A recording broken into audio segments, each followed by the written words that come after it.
Hi guys! Welcome sa CR na pinaka-komplikado ngayong araw. So may remote control pa. Buksan natin yung ilaw. Wow, syala! Papakita ko sa inyo ngayon ang salamin. Dito makikita si Snow White. Wow!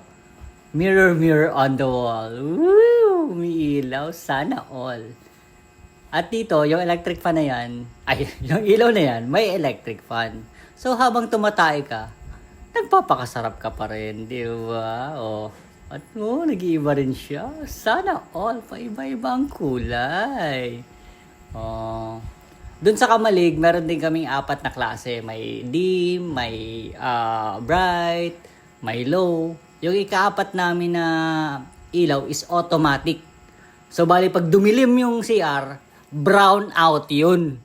Automatic dark side. Dark mode ba? Ganun. Tas ito yung komplikado kanina pagdigo ko. Hindi ko alam kung saan lalabas yung tubig. Lahat lumabas. Ayan.